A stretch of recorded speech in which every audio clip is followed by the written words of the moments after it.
You're so quick. You must be expecting something really cool. So thank you for coming today.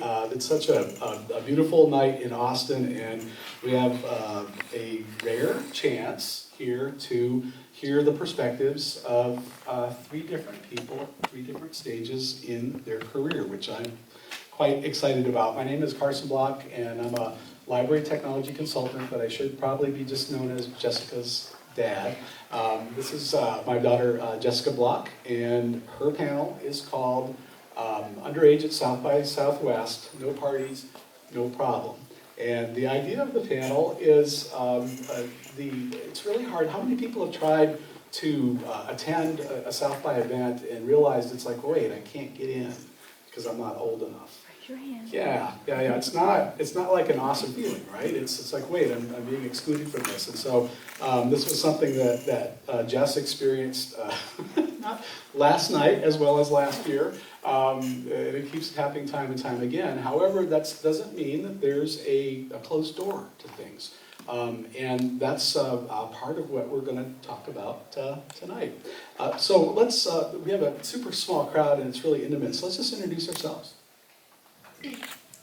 So I'm Jessikha Block, as he said, and I'm an aspiring filmmaker, and yeah, I don't know, there's not very much to say. I just never figure out.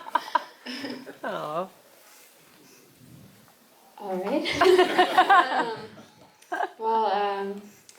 My name is Emily Hagins. I am also a filmmaker, writer-director. My last two films played at South by Southwest in 2011, 2013.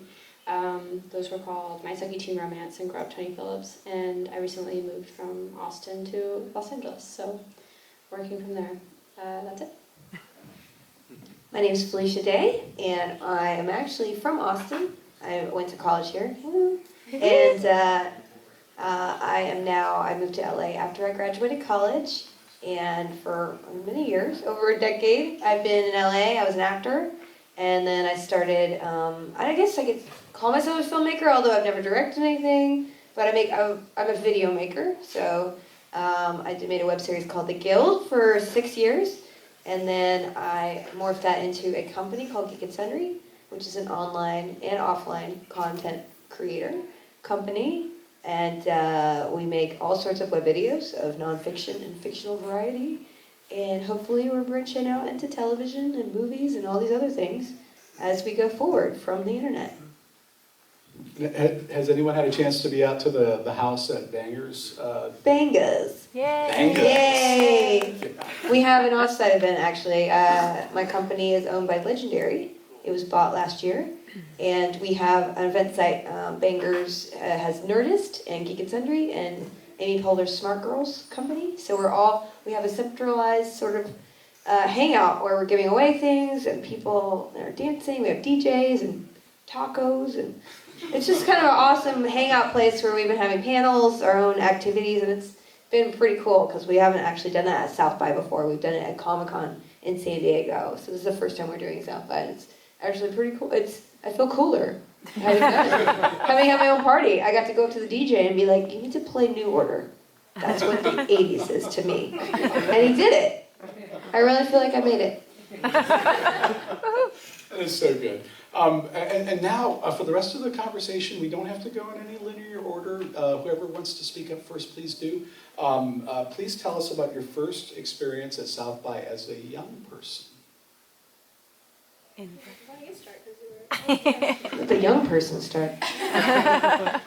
Okay, so, well, my first experience was last year, and my dad took us over a weekend because it was just the amount of time that we had to go, and he just wanted to expose me and my brother to it, and just kind of show us these new opportunities, and it was really awesome. I really loved the community of South by Southwest, and I definitely loved the lounges that had all the tea and all the really fun stuff just to chill. But I definitely found that there were many things that I couldn't get into that really made me kind of upset, but then I, let it go. But after that, I just kind of, my dad and I had the idea to make a panel for the people who can't get into the parties, and so it really inspired this whole panel. So.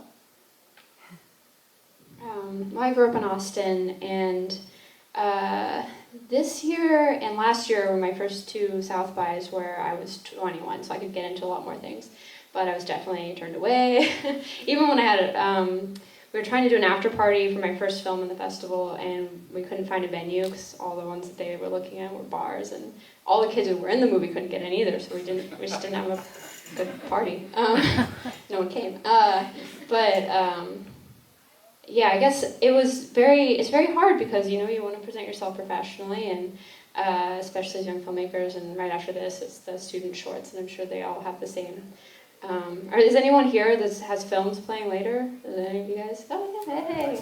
I can't wait to see them. Well, we'll be there. But, what was I going to say? But yeah, no, I guess it was cool. I went with my mom, and I think it's good to have a parent with you at festivals like this, or at least like a trustworthy friend or somebody that you could buddy up with when you're under 18, because there's a lot of really cool people you can meet and network with, but then, just want to be safe. So.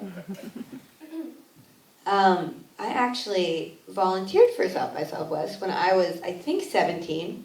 I started college, UT, when I was 16, so I started very early. I had a scholarship for violin, and I just got into college. It's a long story. I have a book. You can read a chapter on it and be like, that was weird. But my mom was big into volunteering for political campaigns, and somehow we found ourselves volunteering for South by Southwest. And it was really tiny, guys. Like, they literally worked out of a trailer in a really bad part of town. And I accumulated enough hours volunteering at the same time as going to college. I think it was at 200 hours of volunteering, you got a platinum badge, so you get into any music, film, and I think interactive was the first year for interactive that I started volunteering, but I'm not quite sure. I know that there was an interactive thing because I remember meeting the guy who then went on to create The Onion, because he did a cartoon called Red Meat. I think it's still in the Chronicle. But anyway, so I volunteered with my mom and my brother was like, I don't know, like 15 or something like that, or 16, yeah. Anyway, so we volunteered together, and we earned the badge because we just folded envelopes and made calls and all that stuff. And I remember just being enamored with just, it was just fun to be a part of this vibrant world where you're meeting people who are creating things, and you're meeting people who are doing things that I thought I might be interested in, but I didn't have experience. I was being exposed to people I'd never meet, and watching films that I never would see other places. And it was very inspiring. So yeah, my experience was fantastic. And I mean, like you said, definitely I wouldn't, it would be harder to be without a parent. Like, a lot of guys will hit on you. You're underage and they don't care. So probably it's not a good thing. Don't do that. Skeevy douchebags. Please don't hit on underage girls and little boys.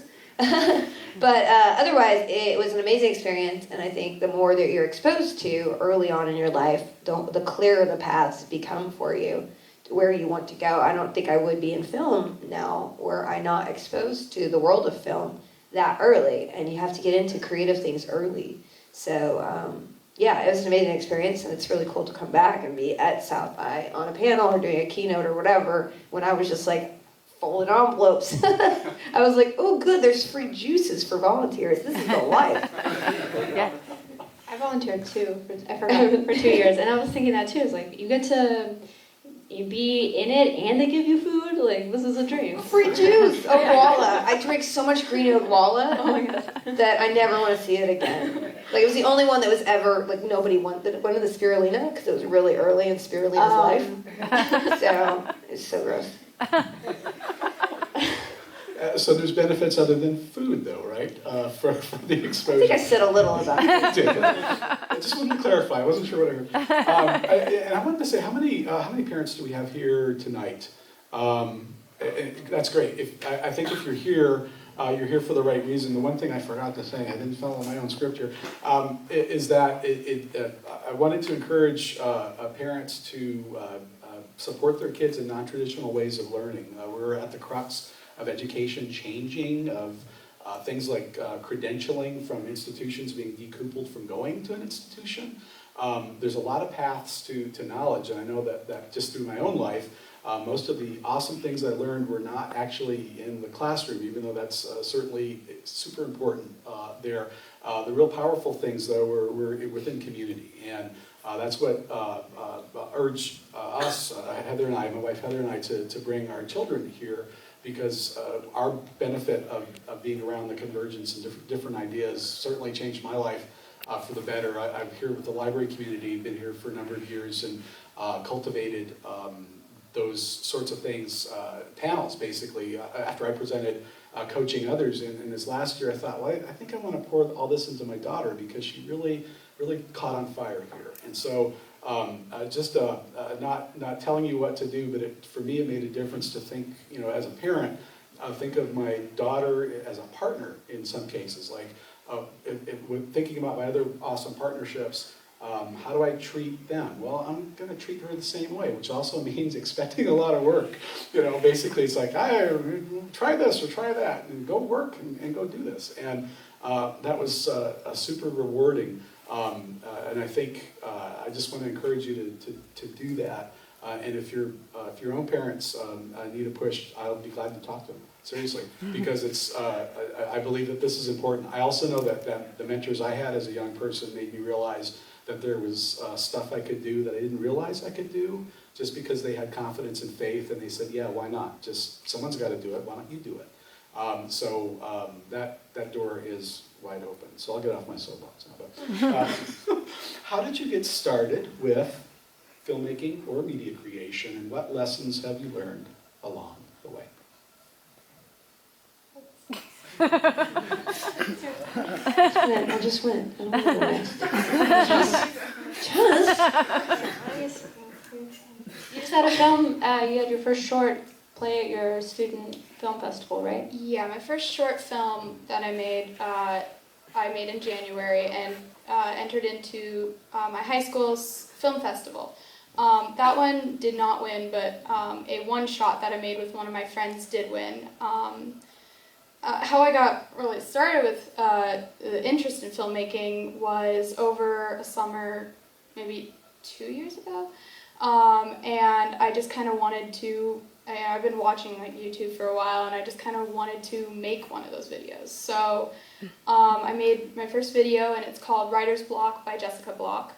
And it's just kind of about how you can't, sometimes it's really difficult to come up with an idea for writing stories or even making art. And so yeah, that was my first video, and then I got involved in the film classes at my school, and that really kept the interest going. So yeah, that's kind of how I got started with it. I was always into writing and telling stories and watching movies, and then it all kind of came together when I made some little short films, but at the time, and I couldn't really find summer camps or film programs in elementary school and middle school, so I just started kind of interning on indie features around Austin when I was about 10. I was like making fake blood and guts, and it was really fun. And then I thought making a feature would be like making a short every day, which sounded amazing, so I thought I'll just make a feature. It's easy. Totally was not. And I did that from the time I was about 11 to 13. This is the whole process of about a couple years. And it was a zombie movie, and there was a documentary that ended up getting made about the process. I was super embarrassed because I was a tween. But it was good because it was a good thing to show other kids that might want to be doing the same thing, because I didn't have any money. I just had my friends and my family. And I think it shows, yeah, if you set your mind to it, you can do it. And but because I was able to kind of persevere and get through that, which is definitely my number one advice, just to persevere, and no matter what, then I kind of was able to think, if I want to keep making features, I know I can do it. So I just kept doing it from that point on. So it's kind of where I started. I started out as an actor. I did a lot of musical theater and acting, and I always knew I wanted to be an actor, even though I went to college for other things. And I just decided to move to LA. Having known people from film festivals, I was like, naturally, I'm going to become a star overnight. It did not happen. That is not a likely scenario for anybody, but at the time I was like, I just knew it was going to happen. So What I did was spent years, doing the acting thing. I made a great living at acting, but I was kind of creatively frustrated because acting is something you have no control over. And having come from a lot of background where I had a lot of control over my abilities, like music and mathematics and even theater, the Hollywood thing was frustrating to me. So I started writing, which I'd always wanted to do, but I didn't really have any mentors or, areas that I had been trained in writing. So I didn't know how to start. And I decided to write a half-hour script about gamers because I knew a lot about gamers and I wanted to write a role for myself. And out of that, nobody would make it because it was too weird. And my friends suggested that we shoot it ourselves and fund it ourselves and put it on the internet because internet video had just started. It was just like less than a year after YouTube started. So people didn't even know what video on. They didn't understand you could actually talk to people online. They didn't understand because this was before social media really started. And it's only 7 years ago. It's not like 80 years. I'm not talking about a big Trolla, but it kind of feels like that because the things in our lives are taken for granted. The way that we interact now is so different than we did 10 years ago. And I don't think anybody can appreciate it, even somebody who lived back then. So we just uploaded to YouTube and I just became super passionate about not only filmmaking, making my show. I wrote every single season for 6 years, but just the community that forms around what you're making and that instantaneous feedback and really the collaboration between audience and creator is very addictive and appealing to me because it feels like you're creating a sense of belonging amongst someone beyond just the people who are in your crew or your cast or anything. And filmmaking is an incredibly collaborative process itself, but then when you start involving the audience, that's where, I really love that connection. So that's what led me down the path, the very long path. I mean, I didn't know anything about show running. I didn't know anything about writing, really. I didn't know anything about editing or online marketing or PR I could just literally go Photoshop, web design, like every single step of the way. I just had an idea in my mind of how I wanted to interact with my audience, and then I would just learn badly how to do each step.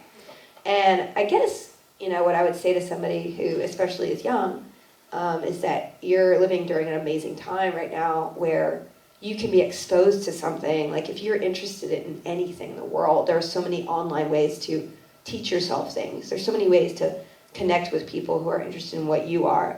And especially if you're young, take advantage of something that you have a passion for because now is the time you're going to have the time to really become better at something. Once you get into the world and you have to start paying bills and you have all the pressures of expectation and or success, you stop growing. And the great thing is about, you're kind of more in an unfettered state and you can explore and figure out what you love so that every day you can wake up and do something you love, whether it's your hobby or your passion or your career. Just get as far as you can, as early as you can if you love something, because it'll see you very far in your life. Let's talk more about creativity. How do you tap into your creativity? Because there's a lot of noise, right, every day with all sorts of things going on. But at the very core of what each of you do, it really comes down to your vision and expressing that in a real creative way.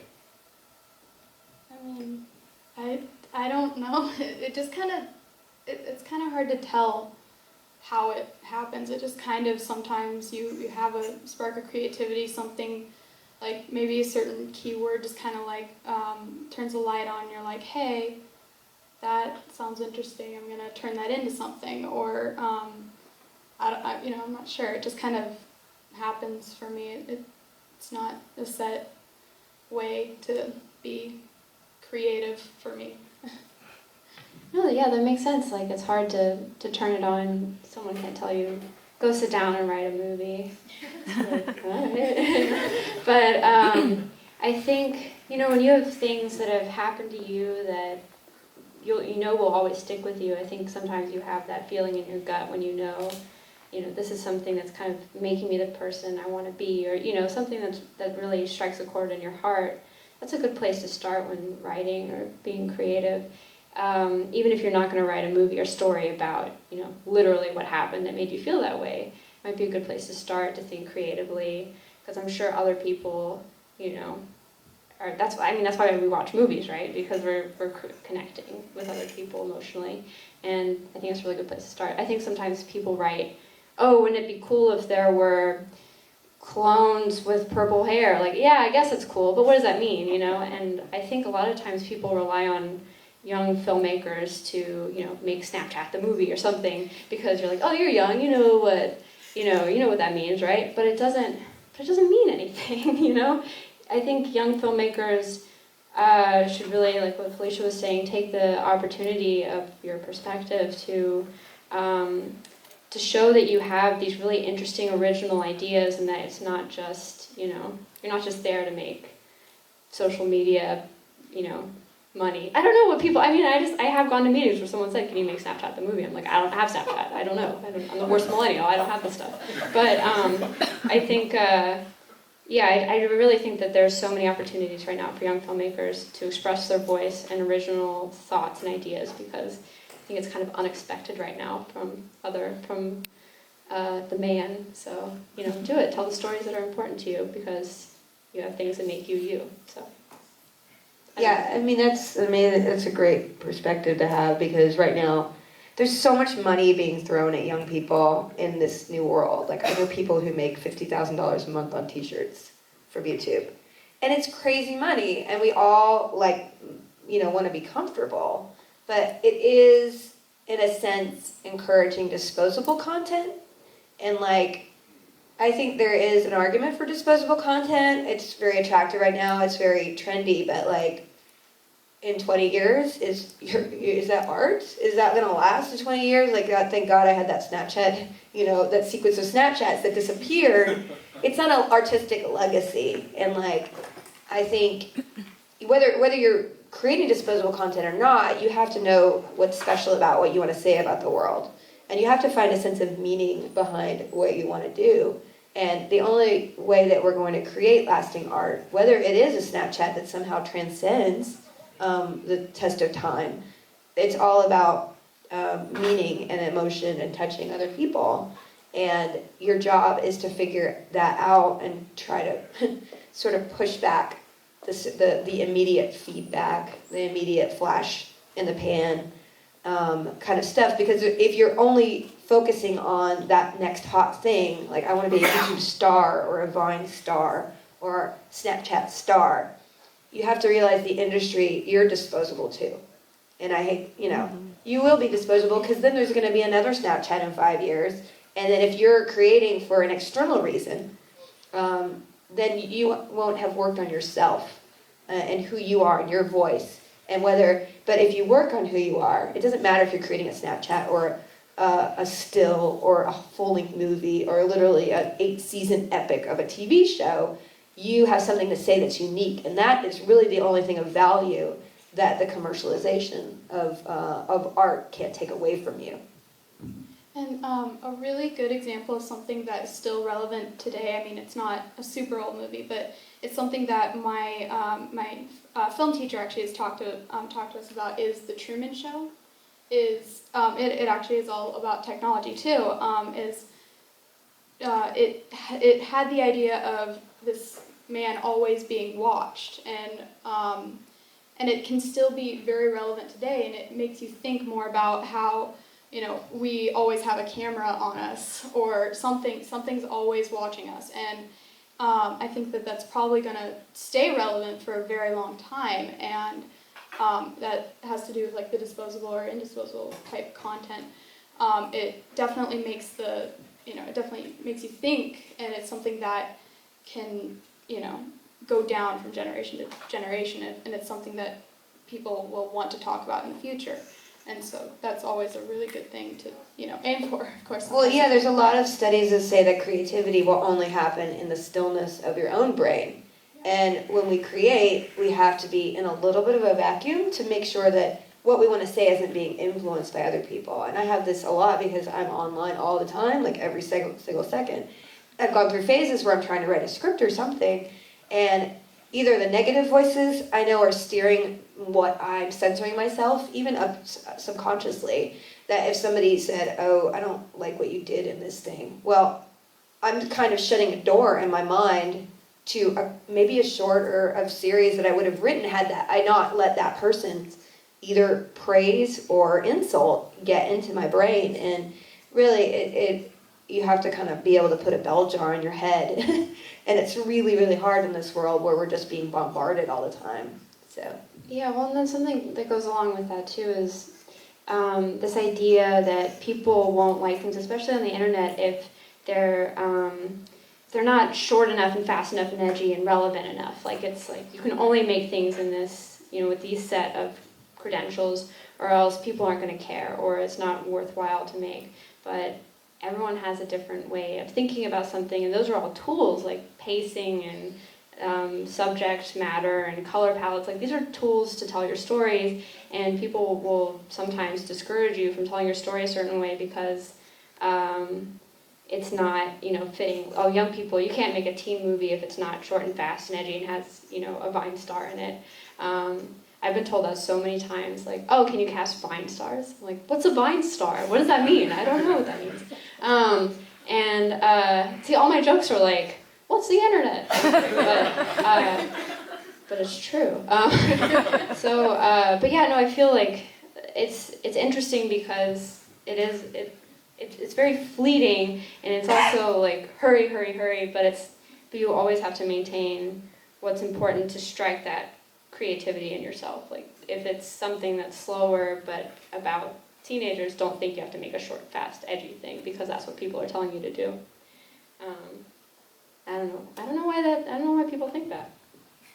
I love that perspective because a lot of people on the other side, I work with a lot of librarians who are, libraries are high-tech places, but there's a lot of libraries that are not there yet. And so what they'll do is they'll think that they need to be into different social media spaces, for instance, without understanding what it's like in there. And it can be nice and it can be really, really horrible. But they think that that's where they need to be, and it's like, oh wait, what are you doing in your community? What is it that you are? What problems are you solving? And so that's how we always start. And it's amazing how consistent that is in all sorts of fields, right? It's like, okay, wait a minute, I just have to be still and really think about what it is I'm trying to accomplish. Get the noise out, and then I'll bring the noise in because then it can really help. And that brings to the next question. You are so good. There are lots of moving parts in any media production. Please tell us about your teams. Just didn't want to answer this question. Stop it, Dad. Teams, I've seen them. Your friend that you collaborated with, sorry, hair on me. You collaborated with on your films, your 2 films, right? Well, actually, yes. On the one shot, this was the one shot was me and a friend for an assignment in our short film class, and so he directed it and I acted in it, but then we edited it. Can never say that word. But we worked really, really hard to make it, and it was kind of a horror, and it was really awesome because at the when we were in the theater, we didn't expect this reaction. Everyone screamed when the big bang happened. Everyone freaked out, and I had the biggest smile on my face.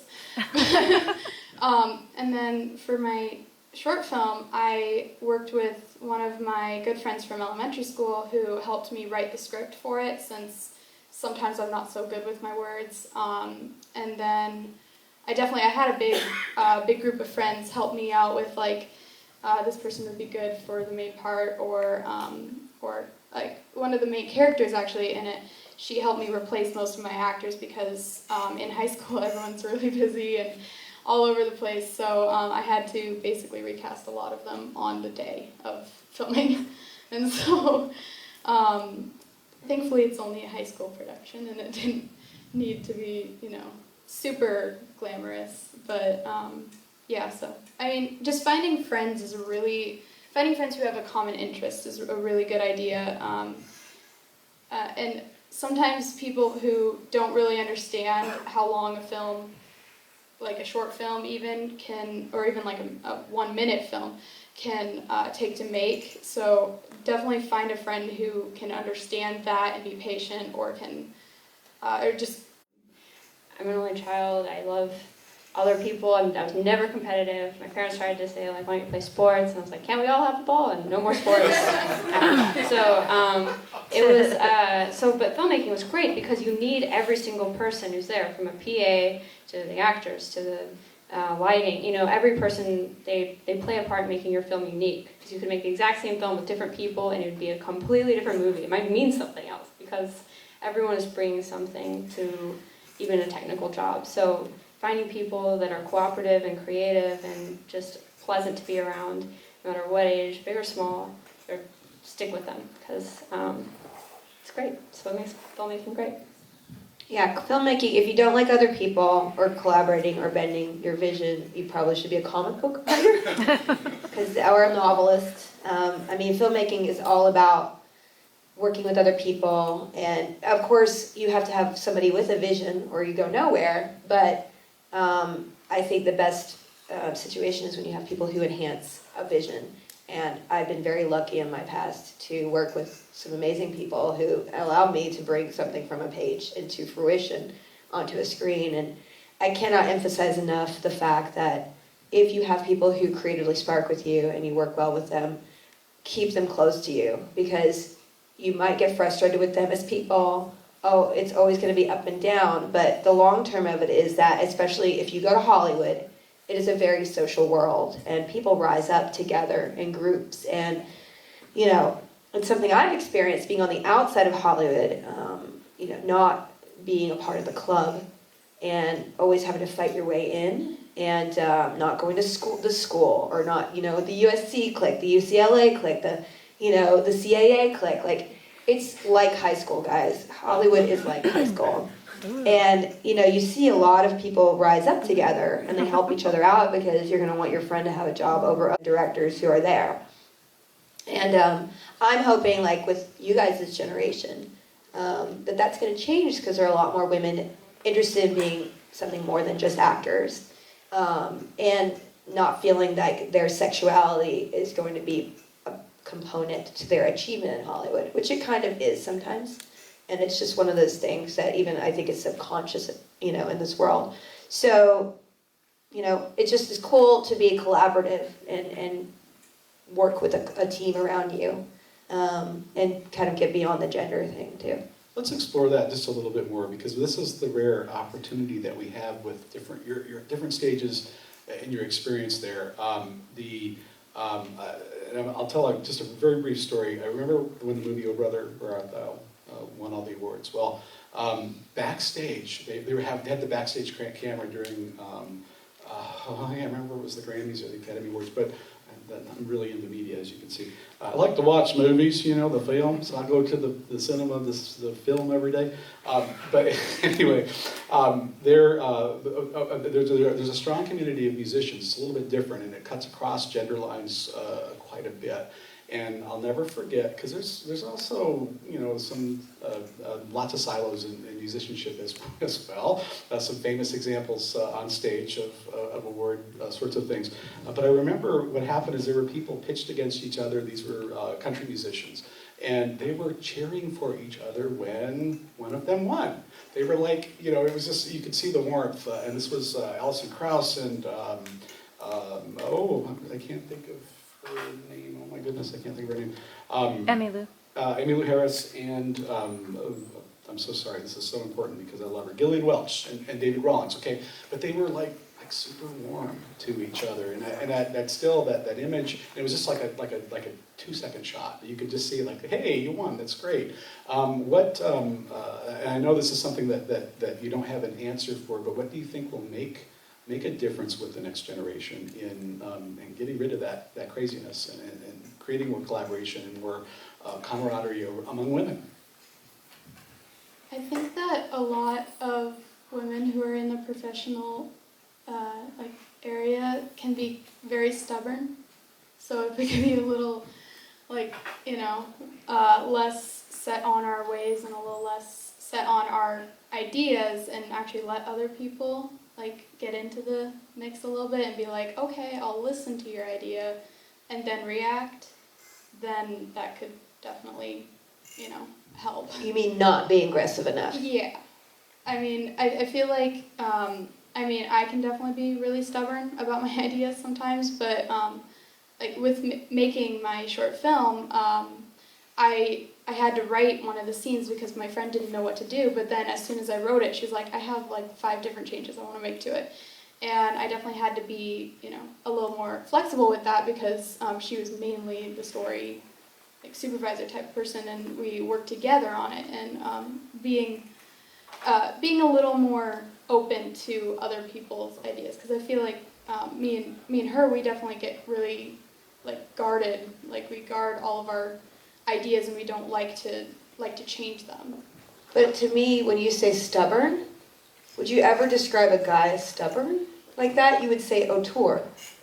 Yeah. So women are expected to be more pliant and considered to be bitchy or bossy if they're bold with what they choose. And I think as we grow up, women are dissuaded from being really aggressive or proactive. It's considered an unattractive sexual trait. I mean, I think, Yeah. or you're passive Yeah. and you're too wishy-washy, and then you're not able to develop a point of view that's really strong. Like, I'm not jumping on you, but I'm saying there are subtle things that we grow up with as women and men that influence the way that women think they should act and men think they should act. And I see it disintegrating a lot because I think there's a lot of changes as young people come up, and I think it's awesome because then it sort of evens the playing field a little bit more for women to be bolder in their vision. It's interesting. I felt like when I turned 18, 19, I had a complete shift in attitude about some of these gender things, because I hadn't really experienced it as a kid. I was in the film scene. A lot of my friends were guys. I was working with guys. I liked guys. They were great. Like it was fun, but it was. I started to see some, women getting treated differently. I had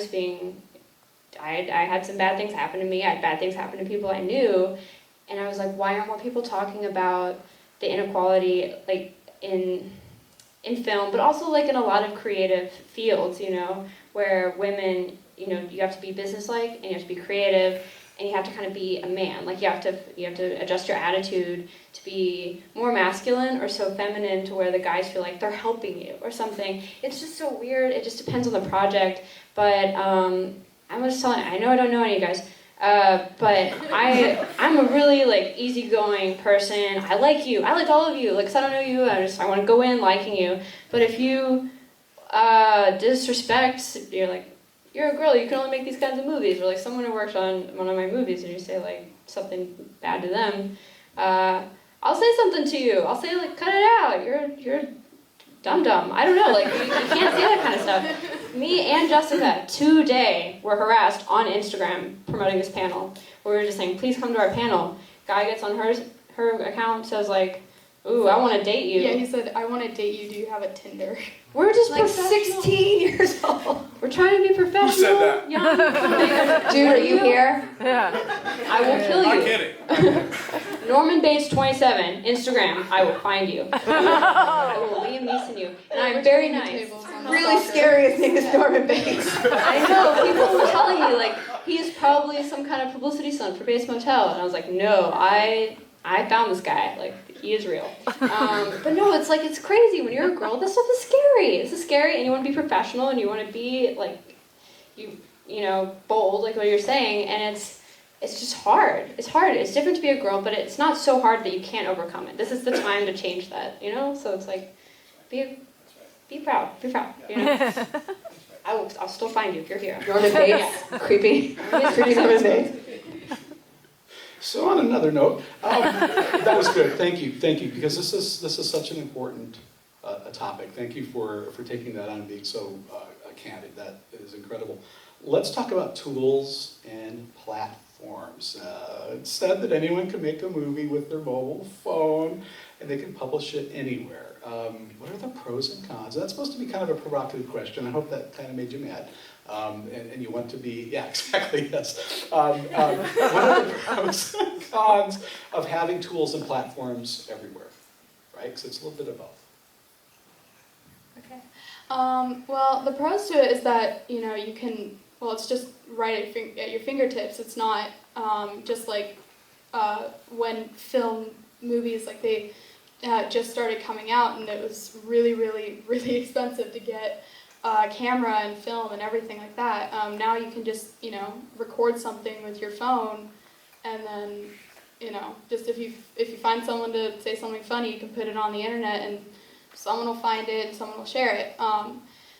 Like the con to that is that, I mean, you need to be able to, like, you need to not. Okay, I need to phrase this correctly. Okay, so sometimes people make videos and they think that it's the best video in the world, and they just put it on the internet and they're like, okay, watch this, it's so good. And then it turns out being like not so good, and people keep on, like, they keep on bashing it, and they're not, those people just pretend it's a hater. You know, they mix up criticism with someone hating on their video. And you kind of have to distinguish between, you know, like, your hair's ugly and I don't like that framing. And you really have to, like I said earlier, you have to kind of listen and then react, you know, really evaluate what's being said and then improve. You know, you can't just keep on putting out videos and think that everyone's going to love it. Like, the internet is a very audience-based type, you know, platform, and especially on YouTube, you have to listen to what they want and then make videos based on that. Well, still, I mean, you can still put your own personality into it, but definitely listen to criticism if it's not just someone saying that, you know, they don't like you. Yeah. I think just two quick thoughts on this that are a little bit separate. One, I think if you have your phone and that's what you have to shoot on, like, to just be proud of that and use it, you know, use it as well as you can. If you like movies, you watch lots of movies, you can still make something cinematic on your phone. You don't have to, you know, shoot it up and down. You know, you can still use what you have, like I do. No, but just use. Yeah, I mean, just use anything you have. If you have YouTube, use YouTube. Like, use it. I mean, it's hard because especially if you're like, oh, I want to be a filmmaker, I want my movies on the big screen. You have these grand ideas, but use what you have, and you'll get there because you're using them, you know, appropriately to learn and grow in this time, and that's great. And those things are there, so use them, you know.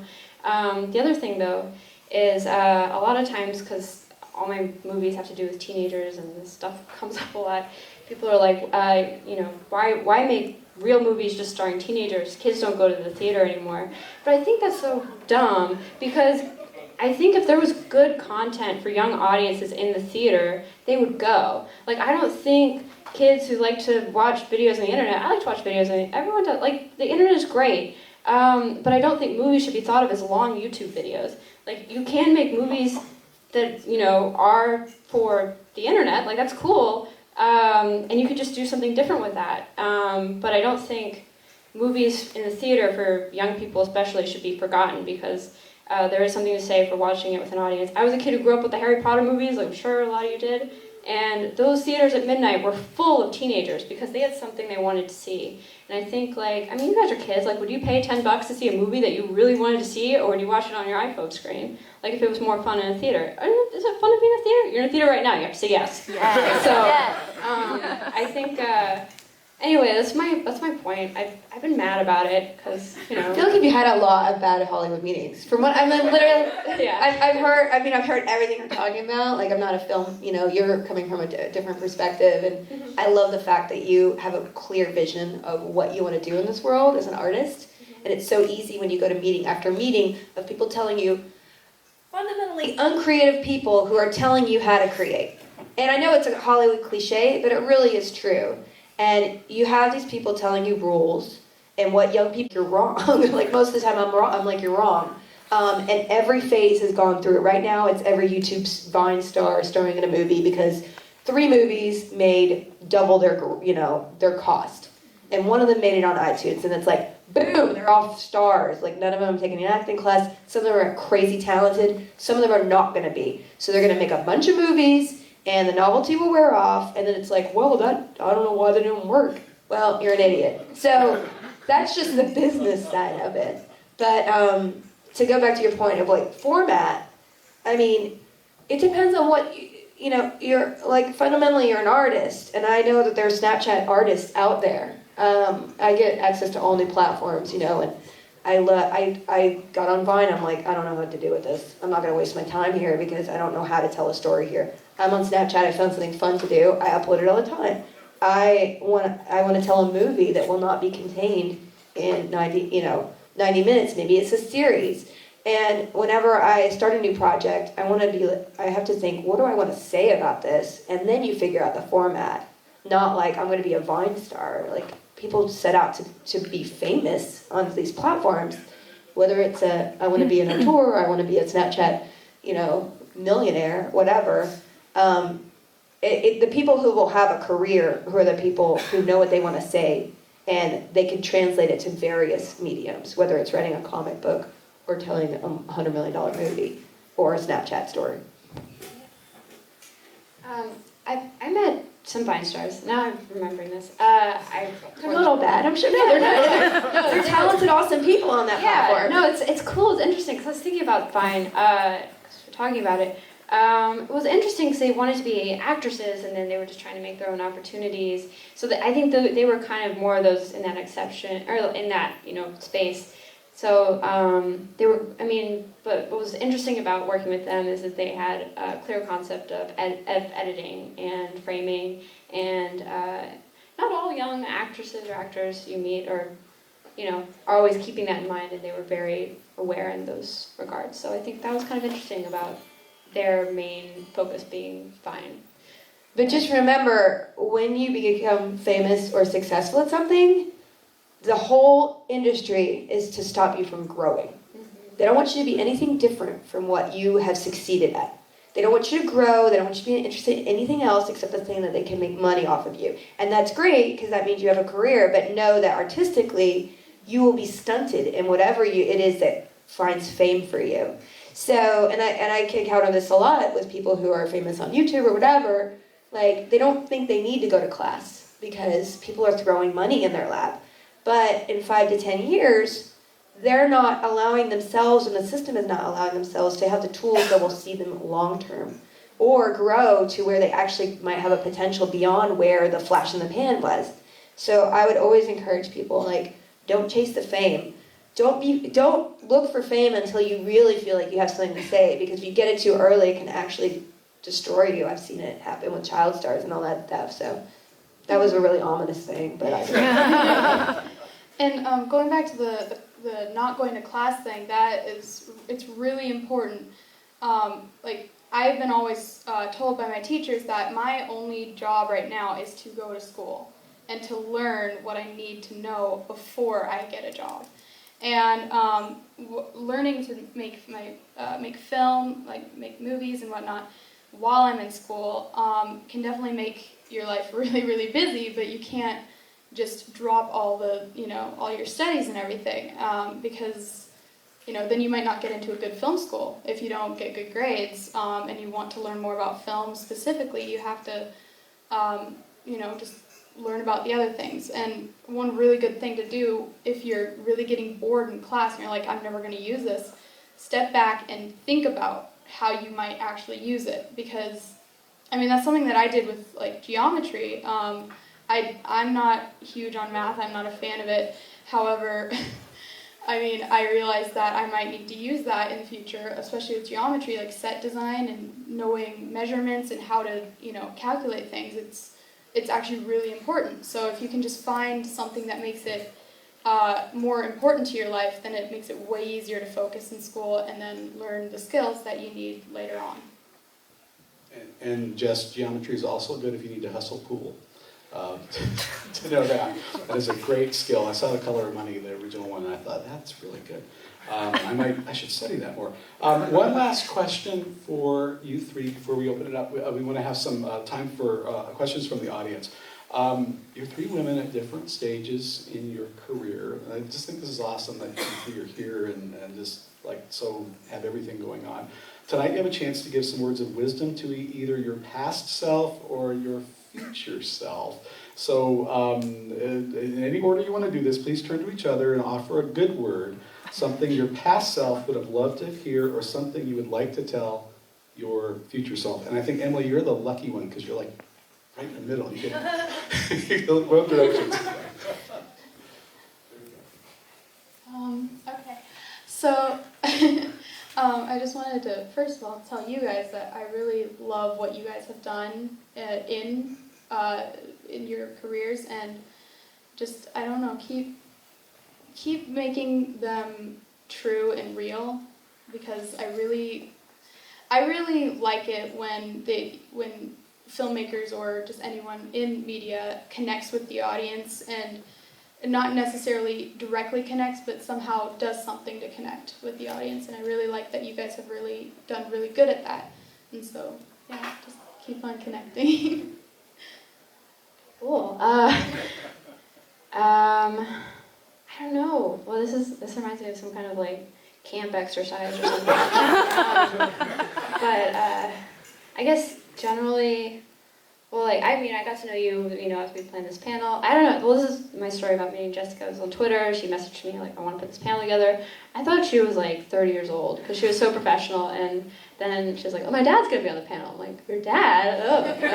But then I talked to them on the phone. Like, I just think you're so professional, and you organize this because instead of saying, oh, I can't get into parties, you're like, I want to talk about how I can't get into parties and be, talk with other students about still being professional and persevering. And I mean, the advice I got when I was younger was to just persevere, what you've already said, and so that's it. And that's good.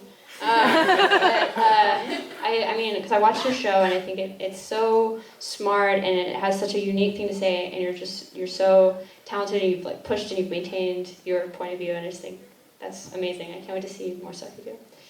Thank you. Wow, this is good. Okay, so I just talked about you. Okay. My young self, I would say, even if you want to be a filmmaker, make sure that you're doing as many other things that you feel passionate about other than that, because the more unique worlds and knowledge base you have, you're going to have a more unique voice as an artist. So don't myopically focus on, that's why I didn't go to acting school, and I kind of resented the fact that I didn't go for a while, but I'm so grateful that I didn't, because now as a filmmaker or a video maker, producer, all the different things I do, I have so many more things to draw on that are unique and stories that are not being told. And yeah, it might be harder to get those made, but ultimately what I make will last and have a bigger impact because of the uniqueness of how I grew up. So whatever you feel that is weird about you, cultivate it, because it will blossom. And then for Emily, I guess, just hearing your stories, you obviously just moved to LA, and you're having all these awful meetings, and everyone wants to figure out how they can sort of take your success and turn it into a success for themselves.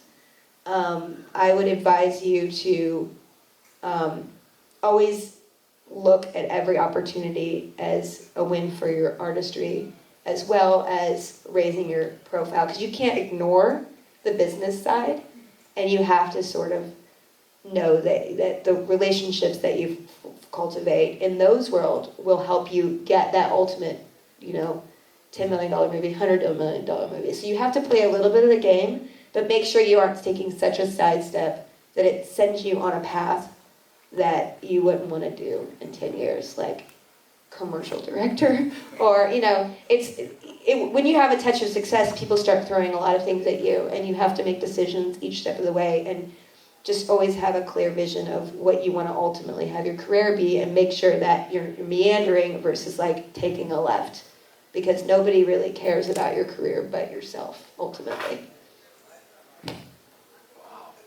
That's great. Questions? This is a golden opportunity. We have such an intimate audience. You have a direct channel to anyone up here. Questions, please. Yes? Back to the women in the field. Part of the thing also is having women characters that are believable, three-dimensional, and that women, they're not objectified as sex objects. And Emily and I are talking about that. My mom, everybody.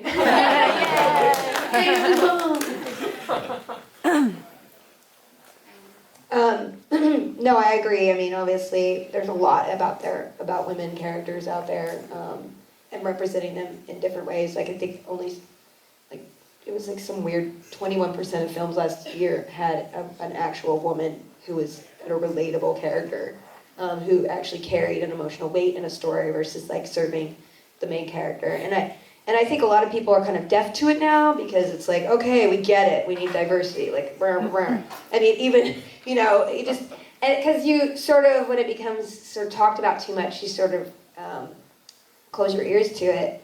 And that's why I have to say, you know, not only for women, but minorities, even guys who have a different perspective than the main, you know, guys have as much gender stereotyping pressure as women. You know, I mean, maybe not as much, but there is a component there where there is an idea of masculinity, there's an idea of a leading man, and we all sort of creatively go to these cliches that we've seen before.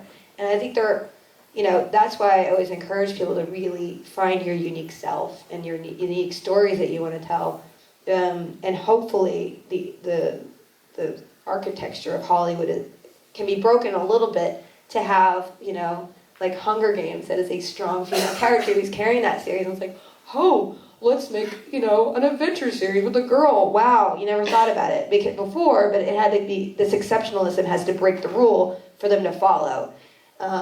So I guess I would encourage more women to be behind the camera, because that's really where the strength will come. If you're just an actor, you're always just at other people's whims. Yeah, I think, I guess too, when you are a female writer, director, some people expect you to only have female leads, or, you know, your film has to pass that, that test.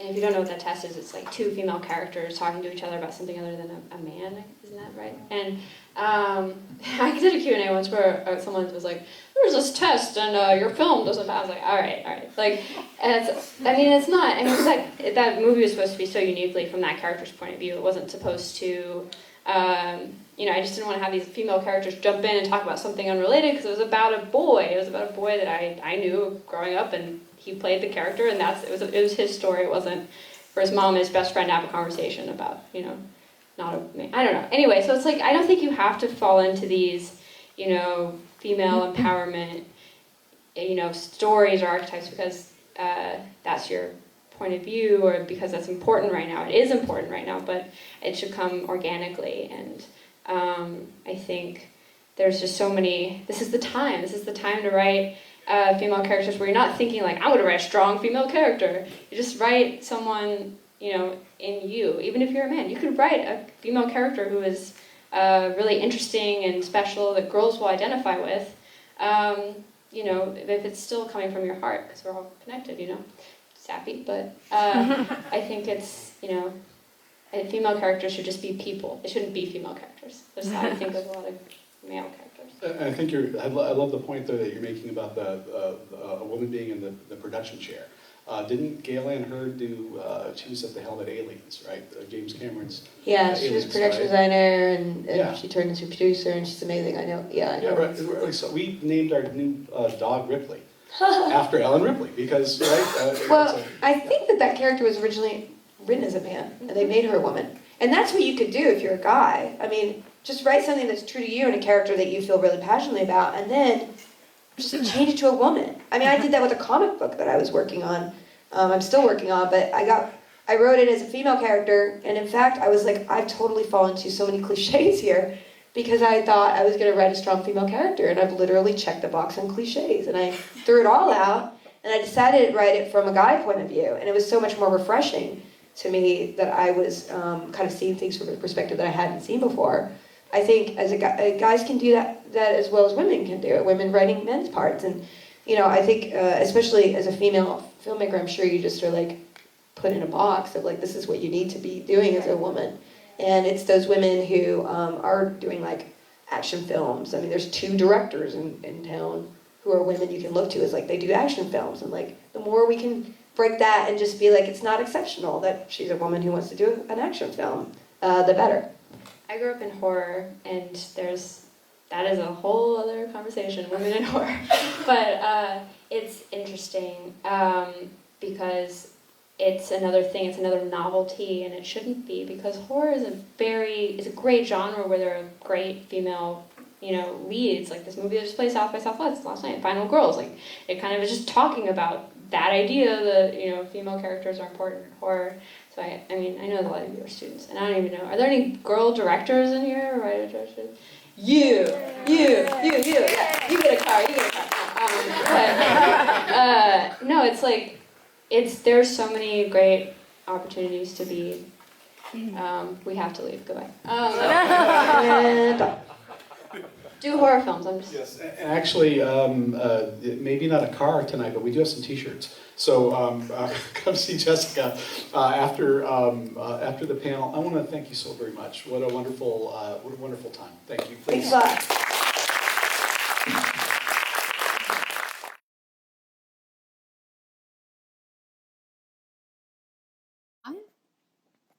Your phone flipped on you?